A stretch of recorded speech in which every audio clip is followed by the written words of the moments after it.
Asalaamu calaykum waraxmatullah waan idin wada salaamayaa Soomaalida meel kasta aad joogtaan maanta waxaan ka yara hadlaynaa insha Allah waxyaabaha farxadda kaa qaadi karo wallahi waxyaabaha farxadda kaa qaadi karo ciiday ka badan yihiin halkan ma lagu soo koobi karo laakiin insha Allah waxaan isku dayayaa waxoogay inaan ka taabto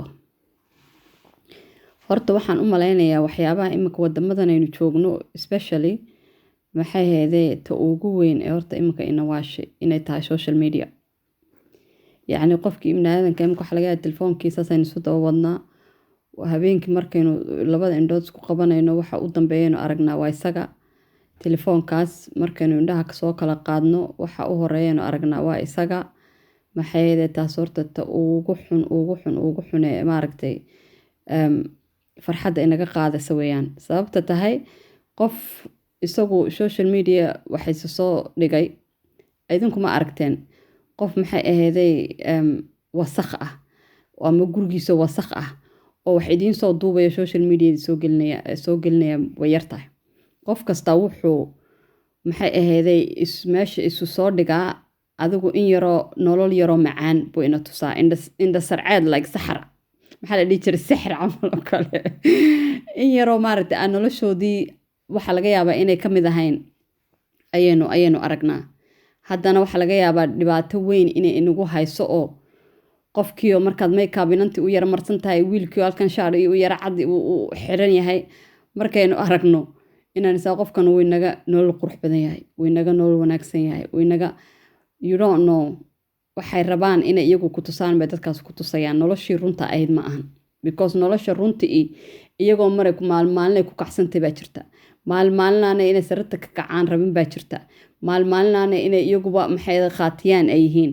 laakiin inta yare quruxda badayna wanaagsan yihiin waa indha sarceed camal ayay idin tusaan laakiin inaga waxaynu ugu leedahay problem weynoo waxa laga yaabaa qofkii inuu maxay aheeday noloshiisii qofkaa ku kambeer gareeyo oo way kaa makeup qurux badan kaa libs qurux badan way kaa guri qurux badan tahay you don't know qofkaas wuxuu nolosha ku jira iyo waxa laga yaabaa inta dadka social media aynu ka daawano waxa laga yaabaa inaynu most of us inteena badan inaynu ka nolol wanaagsan nahnay balaakiin ma aragno intooda xun inta yare wanaagsan bayna aragnaa marka ta ugu xun imika dhibaatooyinkeena haysta wadamadan yacni waxaas intaynu daawano ayaa qofkii isku kambeer garaynaya naftiisii oo kaa gaari qurux baday kaa lacag baday wuxuu kaa badan yahay iska yar because ma ogid noloshooda runtaa waxay ku nool yihiin iyo waxay ku yihiin ta kale maxay aheeday farxadda kaa qaadi kartaa yacni naftaada control adigu uma haysid naftaada xadhig uma haysid maa la dhihi jiray sababta tahay qofku maxay aheeday haddii maanta lagu yidhaahdo oo hebelow soo bax halkan aynu tagno heblaayo soo bax halkan aynu tagno maxay ahayd waxaad arkaysaa dad badan oo ku dhahaya wallaahi hebel maan rabin inuu yacni inaan meeshaa taga ma rabin hebel madaxiisaan u tagay ama heblaayo madaxeedaan u tagay maxaa kaaga jira saaxiibka wanaagsan maxay ahayd haddaad tiraahda caawa meeshaa igama hayso inuu saaxiibka wanaagsan kaagama xumaanayo laakiin imika dadkan dambe asxaabta badankoodu waa iska artificial weeyaan asxaab wanaagsan oo runa ma aha sababta tahay qofku wuxuu maxay aheeday yacni waxyaabaha farxad kaa qaadi karaa inaa mar kastaba de uun adigu qof uun tiisii u fulisid markaa taadiyaa meesha ka baxaysa taadi meeday haddii caawa meel kaa haynin kaama hayso haddii oo hebel iyo heblaayo kaa haynin kaama hayso telefoonka haddaad rabin inaad qabatid kaama hayso ma fahanti wax dhimanaya male wax emergency waxaad moodaa iminka dadkeenina especially walaahi waxaa u malaysaa inay yacni social media yani technologygii khalad laga fahmay maxay ahaydee mirrorba waa lagula soo hadlayaa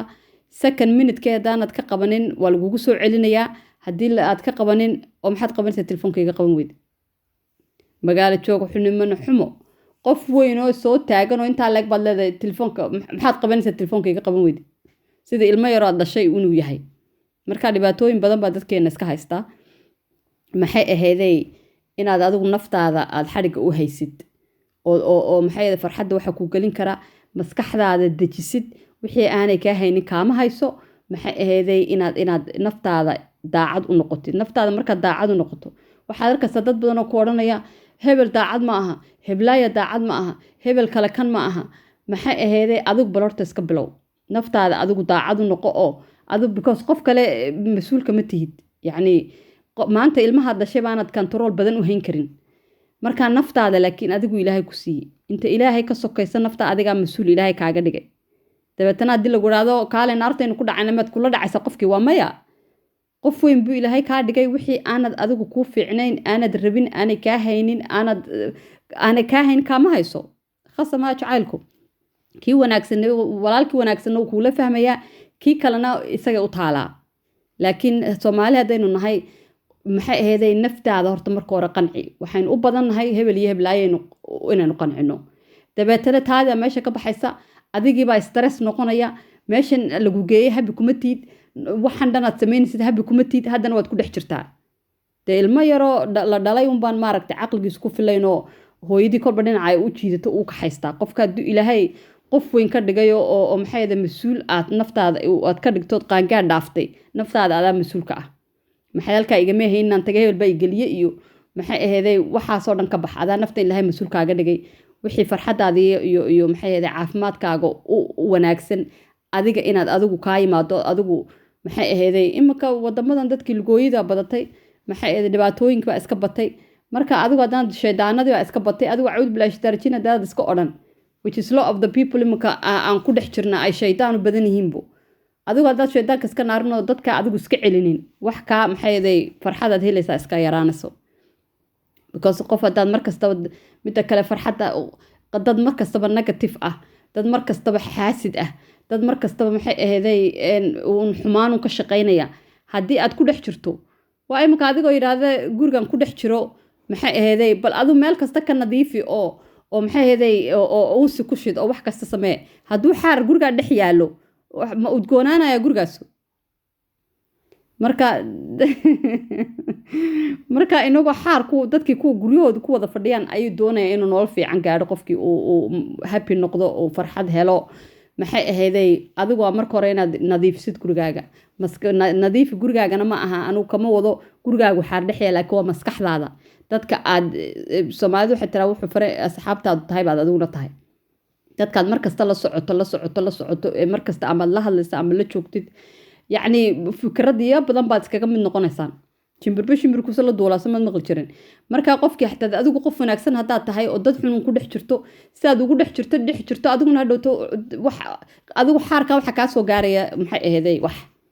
nadiif ma noqonaysid markaa markastaba inaad caafimaadkaaga adigu ka talisid oo maxay aheeday aad ka fogaatid baa wanaagsan ta kale ee qofka farxadda ka qaadi kara maxay aheeday adigoon maxay aheeday cafis naftaadana cafinin maxay aheeday dadka wixii dhibaato kaa galana cafinin oo markasta culayskaasu ku saarayahay maxay aheeday taasuna dhibaatadeeday leedahay maskaxdaada nadiif ma noqonayso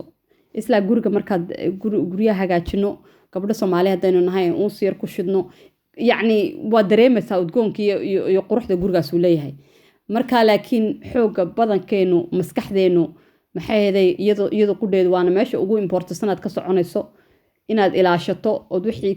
ku xumaan ku wada ka fogaatid oo wixii dhibaato kula wada ka fogaatid oo wixii caafimaadkaaga farxadaada naaqusay aad ka fogaatid maxay aheeday adiga ayay kugu xidhan tahay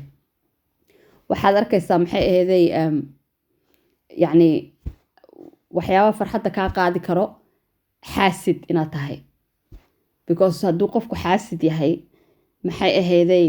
xaasid ma aflaxo samayn Soomaalida odhan jirtay yacni niyadaada iyo maskaxdaada uma wanaagsanaanayaan qof xaasida haddaad tahay sababta tahay haddii qof yar wax yaroo wanaagsan u dhacaanba aad tiraadid oo aniga igu fiicnayd maxay aheeday qof maanta nolol yaroo wanaagsan uu gaadho alxamdulilah rabbilcaalamiin asxaabtaada waalidkaaga walaalaha maxay aheeday qof kasta oo wax wanaagi ay u dhaceen inaad u farxdid weeyaan ood la jeclaatid maxay asxaabtaada saasoo kale dad asxaab la tahay oo asxaab wanaagsan yihiin asxaabta wanaagsani waa familigaas qaar way ka fiican yihiin waa familigaaga bay ka mid yihiin inan saaxiibadaaya wiil saaxiibkaaya haddii wax wanaagsan u dhasheen ama wax wanaagsan guul wanaagsan gaadhay yacni ka sheelaab inaad ugu faraxdid ayaa maxay aheeday iyaduna taa maxay ahaday xaasidnimada iyo masayr inaad qofkii ka maseertid oo dadkii ka maseertid oo noloshii qof kasta noloshiisa ka maseertid adigana taadii ilaahay uu kuu soo wadaa laakiin qofka hadduu xaasid yahay xitaa maxay ahaday wax in wanaagsan helaa way yaraanaysaa sababta tahay inaad maxay ahaday caloosha ma fiicna maxay ahayd inaad mar kasta ta kale farxadda kaa qaadi karta inaad dad uun ka fikirtid waxay kaa sheegayaan war masaajidkaadaad usii socotid soomaali wuxun bay kaa sheegi asloonasaad adigu naftaada habi ku tahay ummadda ilaahay kaa nabad gashay qofna aanad dulmiyeyn qofna dhibaateyneynin maxay ahayday wixii aad maaragtay waxay sheegayaan ha sheegaan sababta tahay soomaalidu mar kastaba si kasta u wanaagsanow si kasta u xumow dhibaatada iyo xumaanta inagu badan soo mar kasta waxun baa lagaa sheegaya ama waxun baa la odhanaya laakiin inaad farxadda kaa qaadi karta hebel muxuu iga sheegay heblaay maxay iga sheegtay taasuna way kugu ciyaara farxaddaada way ku ciyaaraysaa let it go businesskaaga ma aha wixii adiga wax kaa sheegay aakhiradoodana iyaga u taalaa oo qof xan waa aragtay inay diinteena ay xoog u xun tahay oo qofku hadduu maaragtay uu dad xamanayo subxaanallah wax ka dembi badan aanay jirin baa la yiri maxay adduunkana meel dadkaas uma gaaraan sababta tahay inta iyagu naftooda mashquul ku noqon lahay dad kale mashquul ku yihiin marka maxay ahayday inaad ka fikirtid maxay fikirka badan maxaan beri samaynayaa maxaa sanadka soo socda samaynayaa maxaan kan kala samaynayaa taasuna dadka farxadda way kaaga ciyaaraysaa alxamdulilah imika meesha aad taagantahay labada lugood ku taagantahay ama aad fadhidid alxamdulilah dhe wixii kale wixii aad qabsan karto qofku inuu iska dadaalo uu noloshiisa wato maxaa la yidhi adduunkana u shaqayso sidii qof aan weligii dhimanaynin ilaahay aakhirana u xasuusno sidii qof imika adduunka ka tegaya marka lagu wax inaad niyadda kusii hayso oo sanado wax soo socda haddii ilaahay ku gaadhsiiyo aad maxay niyadda ku hayso waxba lama diidana laakiin inaad xoog u fikirto wixii soo socda wixii kale kugu soo dhacay wixii kale ee imika ku haysta maxay ahayday caafimaadkaaga uma fiicna farxaddaada uma fiicna waxba kama qaban kartid wax kugu soo dhacayna waxba kama qaban kartid wax soo socdana waxba kama qaban kartid maxay ahayday imika meesha aad joogto ilaahay ku bari maxay ahayday qalbigaaga wanaajiso maxay ahayday xaasidnimo iska daa masayrnimo iska daa haddii aad wax caawin karta caawi dadka xunxun ee negatifeka ah ee dadun ku hadlaya ee xan iyo balaayo uunu taagan ka fogow maxay ahayday telefoonkaaga hadday kaa qabsato 1 hour inaad dansatod gurigaaga dhex fadhisid danso cid shaqo kugu leh iyo cid maxay ahayday mas-uulkaa ah adaa naftaada mas-uulka ah so maxay ahayday soomaaliduna maxaa la yidhi neefba meeshuu isdhig waa lagu qalaa samaheen maxay qofku adiga sida lagula dhaqmo iyo sida lagu ixtiraamo iyo sida laakiin badankeeni maba garanayna inagii ma garanayna waxaan rabno wixii caafimaadkeenu ku jirto wixii farxadeenu ku jirto wixii wanaageenu ku jiro badankeenu ma naqaano marka maxaad ka filanaysaa inuu qof kale isagu ku ixtiraamo inuu qof kale isagu farxadaada ka maxay ahayday hadaabad wixiiba ummadiiba naftaadiiba dad mas-uul uga dhigtay oo maxay ahayday oo in yacni dad jeel naftaadi ku jirto yacni badankeena waynu soconnaa uun laakiin dad badan baa xadhi ku jira maxaa laga sheegayaa maxaa hebel laga sheegay maxaa heblaayo kala samaysay intaynu maxay ahayday ummadun ku taaganahnay nafteenii iyo caafimaadkeenii baynu ilownay maxay ahayday marka waynu cararnaa markaynu maxay ahayday dhakhtar naftaada maskaxdaaduna caafimaad bay u baahan tahay inaad weliba waata ugu muhiimsan ee maanta haddii aad waalato aanad waxba laga qaban karin marka caafimaadkaaga inaad hagaajisatid farxadaada wixii ku keens aad ilaashatid wixii kale ee maxay ahayday qurmis rabane ee maxay ahayday laakiin adigu iska bilow farxadaada qofna mas-uul ha uga dhigin adigu ka bilow naftaada u bilow adigu wixii aanay kaa hayn ma kaa hayso maxay maskaxdaada nadiifso sababta tahay like I said adigoo maantana guriga haddaad hagaajisada unsi kasta ku shito xaar dhex yaalo ma udgoonaanayo gurigaasu marka maskaxdaadu intay xaasidnimo ku jirto intay hebel baa ay xumeeye ku jirto intay heblaayo ay xumayso ku jirto intay maxaan soo socda ku jirto wixii igu dhacay maxay ahayday wixii kugu dhacay waxba kama qaban kartid waxa soo socdana waxba kama qaban kartid laakiin imika raa'ina waxaad ka qaban kartaa bal adigu maxay ahayday naftaada sad habi uga dhigi lahayd farxadaada u ilaalin lahayd caafimaadkaaga u ilaalin lahayd asloonase ummaddu kaa nabadgelayaan qofna maxay ahayday xoolo kuguma laha qasab ma aha dadkiiba imika waxaad muddaa inay emergency wada saaran yihiinoo second telefoonne dad qaban weyda oo maxaa telefoonka nooga qaban weyda anuma shaqalaan baan kuwaa gurigan kuu dhex fadhiyaa marka adigu qofka sidaad adigu dadku kuula dhaqmaan adigaa bari karo intaad adigu hebel iyo heblaayo farxad ka raadinaysan farxad ma helaysid adigu naftaada u bilow wixii aanad rabin iska fogey